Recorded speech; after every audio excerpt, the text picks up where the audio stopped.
With us now are Melena, Leah, and Penny, and they are sisters, and they're also dentists. Welcome to the show. How are the three of you? Good. Thank you for having us. Thank you so much. Collectively, yay, you're great, right? What's so interesting about your story, and the reason that we wanted to share and shine a light on you today, is that the three of you are actually children of a dentist. Yes. So nice shout out to Dad. So Yeah. who wants to tell us a little bit about your dad, your father, and the inspiration behind the three of you becoming dentists? So our dad is a general dentist practicing in Brooklyn, New York. He went to University of Pennsylvania for dental school, just like the three of us did. And he started the practice in 1987 in Brooklyn, New York. And that's where we practice now. And he's just been such an inspiration in us all choosing careers in dentistry.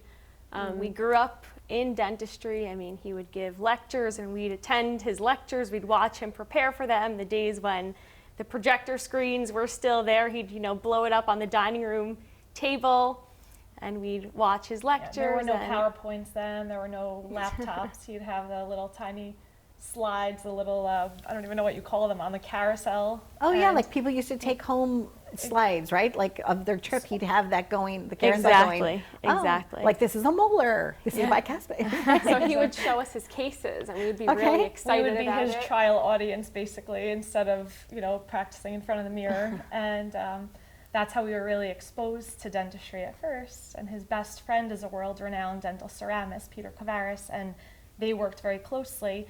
So that was really inspirational for us, and it also made them better because they worked together. Peter would see a million dentists' tooth preps, and so he'd critique my dad's, and my dad would always try to improve that way. And so, for us, seeing that interaction from the beginning was really, really inspiring. And during the holidays, did you all get like what we get in our stockings as we get new toothbrushes? Did you?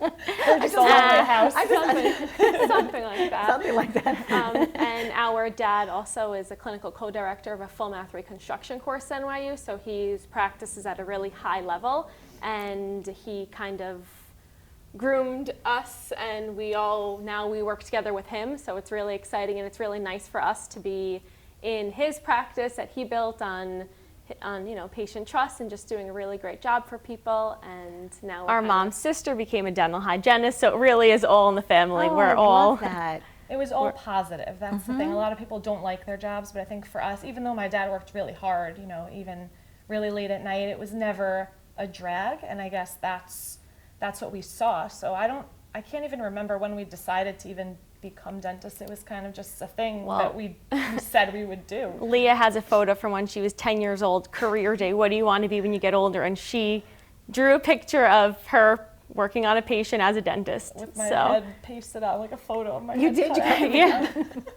So it worked out. I definitely want to see that. We have it. I would look up at it every time I was really stressed out. Motivation. We're going to get it. We're going to get there. Now, each of you individually has your own specialty, your own. So prosthetics, so it's prosthodontist. Prosthodontist. Okay, so tell us about that, Penny. So a prosthodontist is a specialist that focuses on full mouth rehabilitation. So we take someone that has a mutilated or worn dentition and we can build them up. We can use cosmetics, crowns, bridges, veneers, implant dentistry, and we diagnose and we treatment plan really very comprehensively at a high level.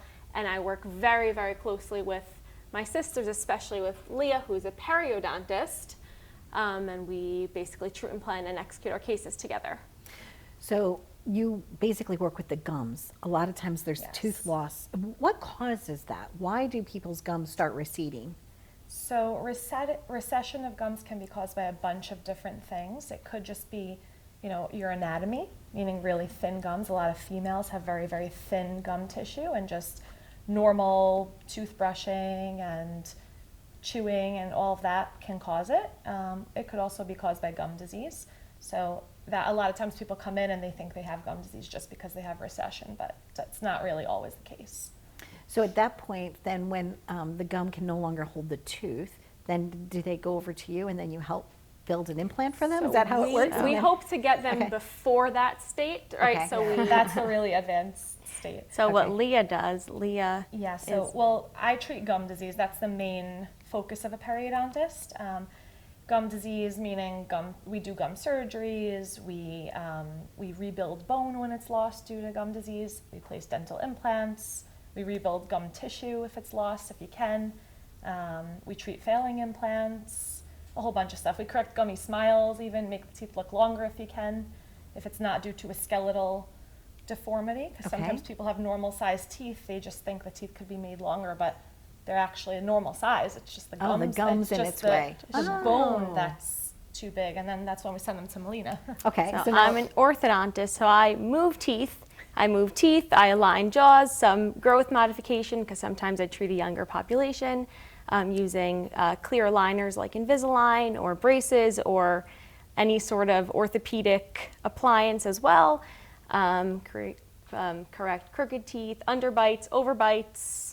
You name it. You name it, cross bites. So how we basically treatment plan together, a patient will come in and they'll tell us, you know, sometimes, okay, I want a Hollywood smile, or I want to look better, I'm not happy with the way I smile, and we're able to evaluate the patient together, because they don't know what do they need, you know, what do they like, what do they not like, you know, so we can see the patient, are their teeth crowded, do we have to first correct them with some Invisalign or orthodontics first, do they have enough bone, are they missing teeth, do they need implants? Do they have gum disease and not know about it? Because a lot of times it's a silent killer and people don't even realize that they have it going on, so they come in with these big plans that they want veneers everywhere, and we're like, hold on, we have to backtrack a little bit and treat this first.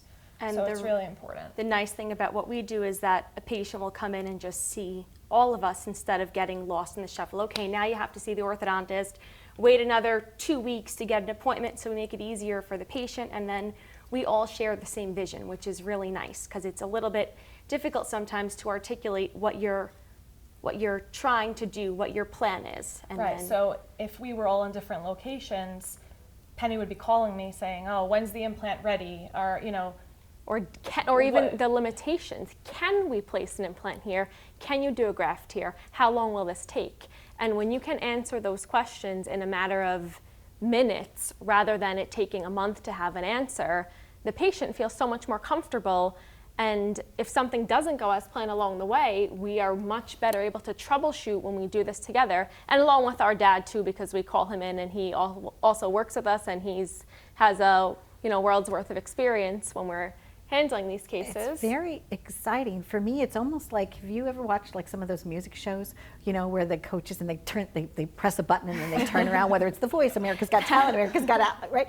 So when a singer presents, right, and then they get all this information from all the different vocal coaches, right? It's like you guys, you're able to like look at a patient and be like, well, you need to do a little of this and a little of that and a little of that in order to have that award-winning smile. Right. And ideally, I know that, you know, there's health issues too that you want. Of course. But if somebody can smile, right, where they haven't been able to for years, the self-confidence that they can have that you're bringing them, that's amazing for them. I see such a difference in people when they just can smile. It's very, very rewarding for us, and we really like what we do. We take it home with us, literally we take it home with us.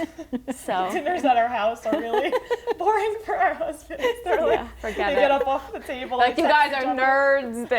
Our husbands are out as fast as they can, and we continue talking with our dad, and none of them are in dentistry. So do they talk about sports? Do they have something in common that they like to talk about? Of Yeah, course. all good. different kinds of things. And our mom kind of became a dentist. She'll like chime in, say, what about this? And we're like, Mom, go girl. I love that. You're in it. Well, continued success to all of you. I know that you all went to Penn, right? We did. And then where did you do your master's or your doctoral? Columbia for our Columbia. specialties. You guys, that's wonderful. Thank And you. I had Thank asked you in the green room too, like, did you share books and things like that? Or did somebody like chime in and say, oh wait, you've got that answer wrong on that? I mean, like, what was that like being in school? And, Well, they're twins, right? So, and I'm the older sister, so I was always 3 years ahead in schooling. So I would always prepare them for things, give them my old books. We always said tips.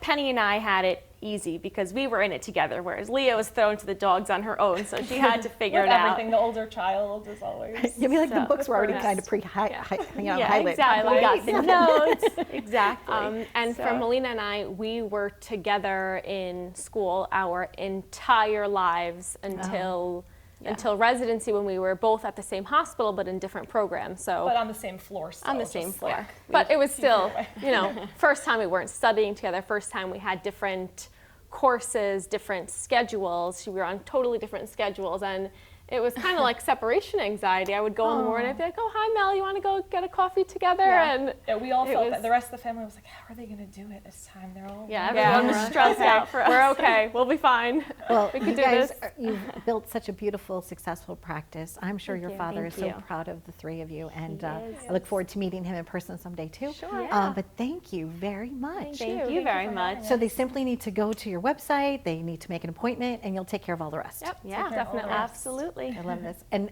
you sometimes coin the phrase of Dentsists. Yeah, actually, we were at a lecture, and someone came over to us and said, wow, you guys are, this is crazy. You're all sisters. You're dentsists, you're dent sisters, you're dentsists. I love that. You got to use it. Okay. I And like we that. kind of wrote it down. We were still in, Melena and I were still in residency at the time. We were like, all right, one day when we're out, this is what we're going to call ourselves. And so there it is. I love it. Happiness to all of you, Thank you so collectively, much. and to Thank all of your you. beautiful, bright smiles. Oh, thanks.